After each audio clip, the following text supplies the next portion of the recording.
Jesus Christ. It's like Armageddon out here. CGQ Plus.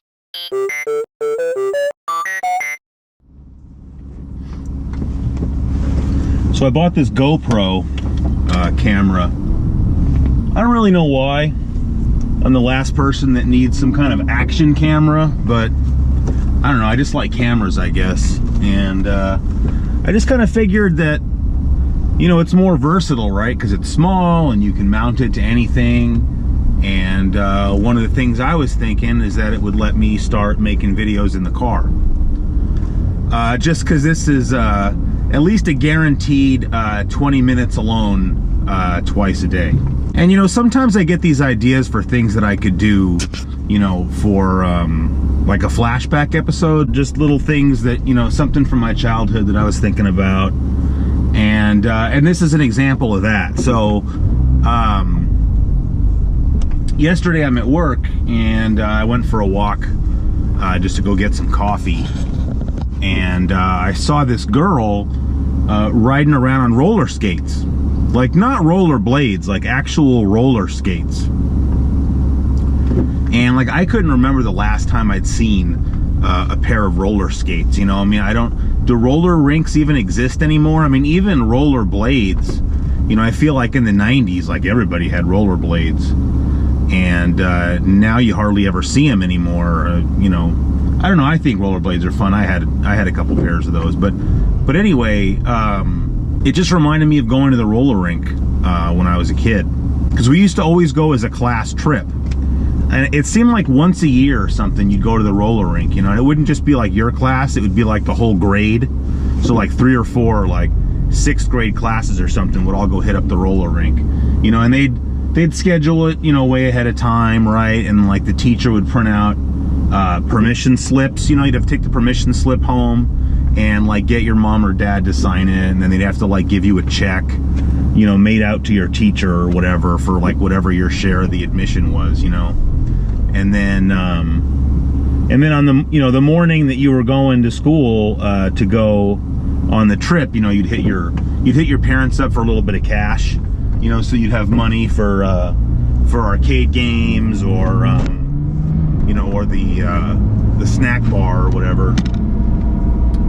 And you know, I think I could probably get maybe $5 or something out of my mom, you know.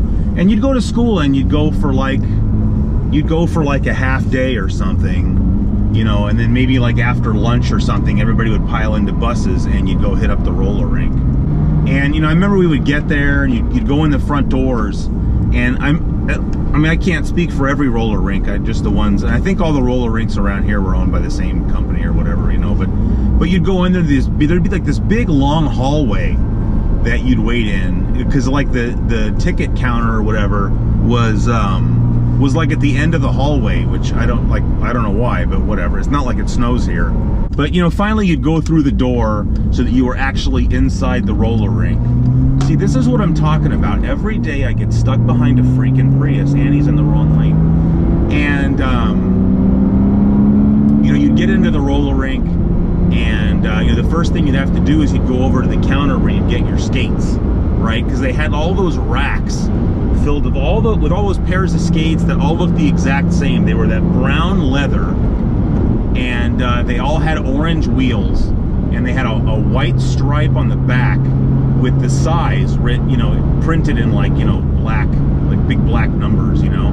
And you know, the first thing you were always hoping is that they'd have your size when you got there, and that they weren't out, because otherwise, you know, you'd end up having to wear like a half size too big, and then you'd end up getting blisters for sure, you know. Or you'd go up there and you get your skate, like let's say you wear like a size 10 shoe, and so you'd go get a size 10 skate and you try it on, and it's like, oh, it's not the right size, it doesn't fit right. Like now I gotta go get back in line and say, oh, it doesn't fit, I need a 10.5 or whatever, you know.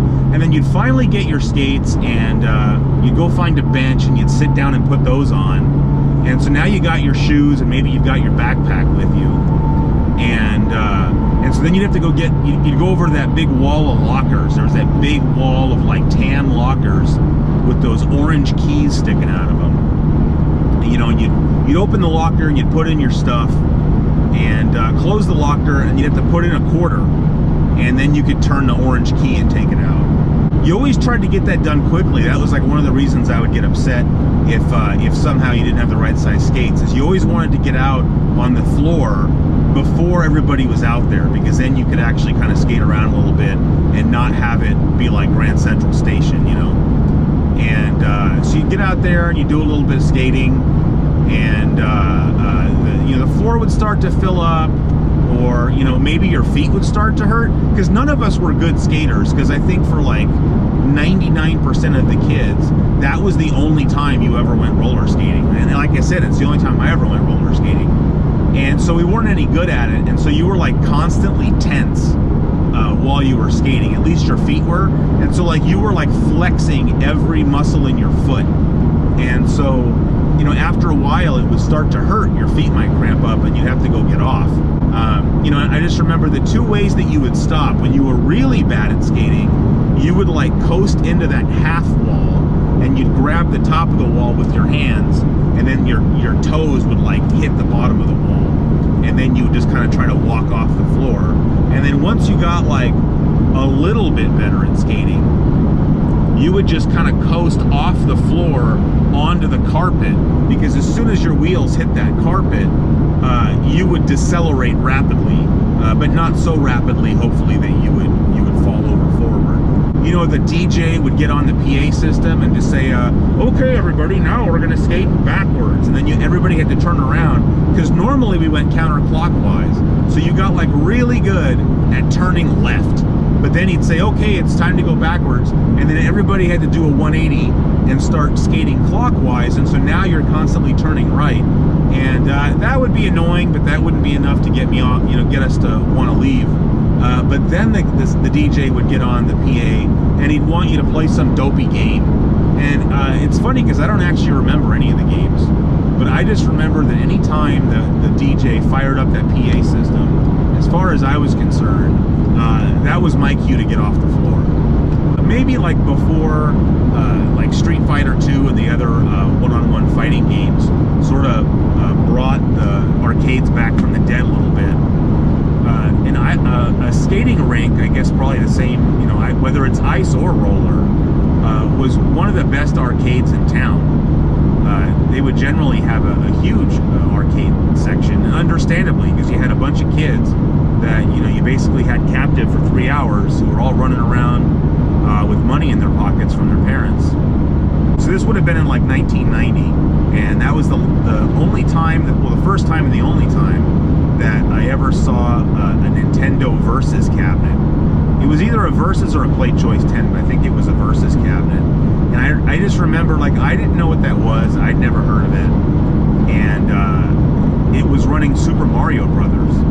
And I had never, it kind of, it took me by surprise, because, it was basically the same Super Mario Brothers that you ran at home. There were subtle differences to the game, but it's not like it looked any better or sounded any better.